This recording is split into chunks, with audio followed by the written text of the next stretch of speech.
لیکن یہاں پر جسمانی کو سمجھنے کے لیے کرنتھیوں کا پہلا خط اس کے 30 باب کی پہلی آیت میں پولس یہ بات کہتے ہیں کہ میں تم سے اس طرح کلام نہ کر سکا جس طرح روحانیوں سے بلکہ جیسے جسمانیوں سے. تو وہاں پر جسمانیوں سے مراد کہ ہیں وہ روحانی. یہ بات شاید آپ کے لیے سمجھنا مشکل ہو تھوڑا سا. ہیں وہ روحانی لیکن ان کے خیالات دنیا کے ہیں, ان کی سوچیں, ان کے کام جو ہیں وہ دنیا کے ہی ہیں. اس لیے وہ اس روحانی دوڑ میں دوڑتے نہیں رہتے, وہ آسمانی چیزوں کے خیال میں نہیں رہتے, اور وہ جسمانی ہیں. روحانی ہونے کے باوجود بھی وہ کیا ہیں؟ جسمانی. اسی لیے پولس کرنتھیوں کے پہلے خط کے 30 باب کی پہلی آیت سے پڑھ لیں. وہاں پر کرنتھس کی کلیسیا کو خط لکھتے ہوئے پولس یہ بات کہتے ہیں کہ میں تم سے اس طور سے کلام نہ کر سکا جس طرح روحانیوں سے بلکہ جیسے جسمانیوں سے. وہاں پر جو جسمانیوں کے لیے ٹرانسلیشن ہے وہ ہے کارنلٹی, اور کارنل کا مطلب ہوتا ہے امیچور, نابالغ. یعنی ہیں روحانی لیکن ابھی تک یہ بالغ نہیں ہے, اور انہیں بالغ ہونے کی کیا ہے؟ ضرورت. لیکن یہاں پر جو بات ہو رہی ہے کہ جو نفسانی آدمی ہے, جسمانی سے ایک کیٹیگری اور, یعنی جسمانی نیت والا جو ہے اس نے مسیح کو جان لیا ہے, وہ کلیسیا میں بھی شامل ہے. یہ کلیسیا کی تصویر جسمانی لوگوں کی. جسمانی سے مراد آپ بے خدا معاشرے کی طرف نہ جائیں, یہ کلیسیا کی تصویر بتا رہا ہوں آپ کہ کلیسیا کے اندر بھی 3 کیٹیگری کے لوگ ہیں. نمبر 1 روحانی, نمبر 2 جسمانی, جو جسمانی باتوں کے خیال میں رہتے ہیں, روحانی ہونے کے باوجود ان کی سوچیں, ان کے خیال, ان کے کام وہ دنیا کے ہیں, اور ان کی نگاہ دنیا ہی کی طرف رہتی ہے. لیکن تیسری کیٹیگری جو ہے وہ نفسانی آدمی ہے, وہ بے خدا آدمی ہے, جو خدا کو نہیں جانتا, وہ ایتھیسٹ ہے, وہ خدا پر ایمان نہیں رکھتا, وہ نہ مسیح کی بات سننا چاہتا ہے, نہ اس کو قبول کرتا ہے, نہ اس کے کلام پر عمل کرے. لیکن ہم شکر ادا کرتے ہیں, ہم کیا ہیں؟ ہم اپنے آپ کو کیا سمجھتے ہیں؟ ہم روحانی ہیں یا جسمانی؟ ہم روحانی ہیں, کیونکہ ہم خدا کے روح سے کیا ہوئے ہیں؟ پیدا ہوئے. لیکن جو سوچ, جو خیال میں آپ کو دے رہا ہوں کہ روحانی ہونے کے باوجود بھی اگر ہم جسم میں ہی زندگی بسر کرتے ہیں, ہم جسم ہی کی سوچتے رہتے ہیں, تو پھر پولس یہ بات کہتا ہے کہ میں تم سے اس طور سے کلام نہ کر سکا جیسے روحانیوں سے بلکہ جیسے جسمانیوں سے. کیوں کہتا ہے ابھی تم بچے ہو, تمہیں ٹھوس غذا کی ضرورت ہے, لیکن میں تمہیں ایک بچے کی طرح دودھ والی غذا دے رہا ہوں. تمہیں وقت کے لحاظ سے کیا ہو جانا چاہیے تھا؟ استاد ہو جانا چاہیے تھا, مگر ابھی تک روحانی طور پر کیا ہے؟ بچے ہیں. اگر کلیسیا روحانی طور پر بچہ رہتی ہے تو یہ جسمانی کلیسیا ہوتی ہے, روحانی کلیسیا نہیں ہوتی. میں نہیں کہہ رہا, خدا کا کلام کہتا, لیکن وہ کلیسیا روحانی ہے جو اس مسیحی واک میں, اس دوڑ میں روز بروز خدا کے روح کی مدد سے روحانی ترقی کرتی جاتی ہے, روحانی ترقی کرتی جاتی ہے, اور اس درجے پر پہنچ جاتی ہے کہ وہ مسیح کے قد کے اندازے تک پہنچ جاتی ہے. آمین. وہ کلیسیا, وہ شخص, وہ آدمی روحانی آدمی ہے. لیکن اگر کلیسیا میں ہونے کے باوجود بھی ہم جسم میں ہیں, جسم کے خیالات میں زندگی بسر کرتے ہیں, تو ہم روحانی نہیں بلکہ ہم کیا ہیں؟ جسمانی ہیں, کارنل ہیں, اور جسم میں زندگی بسر کر رہے ہیں. ہم بات کر رہے ہیں کہ روح کے موافق چال چلنے والا شخص کیسے روحانی طور پر اپنے آپ کو مضبوط کرتا ہے تاکہ وہ روز بروز خدا کے روح کی مدد سے مضبوط ہوتا جائے اور دنیا پر غالب آتا جائے. پھر روحانی شخص جو ہے وہ روح کی آنکھ سے دیکھتا ہے. روحانی شخص کی بصیرت کون سی ہوتی ہے؟ روحانی. جو روح کے موافق چال چلتے ہیں ان کی جسمانی آنکھوں کے ساتھ ساتھ ان کی روحانی آنکھیں بھی کیا ہوتی ہیں؟ کھلی ہوتی. لیکن جو جسم میں ہوتے ہیں وہ روح کی آنکھ سے دیکھنے سے کیا ہوتے ہیں؟ قاصر ہوتے ہیں. اور اس کو ہم کیسے سمجھ سکتے ہیں؟ پرانے عہد نامے میں سے 2 واقعات آپ کے ساتھ شیئر کرتا ہوں.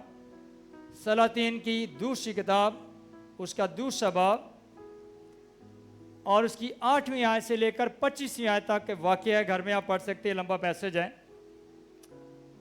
سلاطین کی دوسری کتاب، اس کا دوسرا باب اور اس کی 8ویں آیت سے لے کر 25ویں آیت تک ایک واقعہ ہے۔ اگر کسی کو زبانی یاد آ جائے تو بہت اچھا ہے۔ آپ کو پتہ ہے یہ کون سا واقعہ ہے؟ یہ ایلیا اور الیشا کا واقعہ ہے۔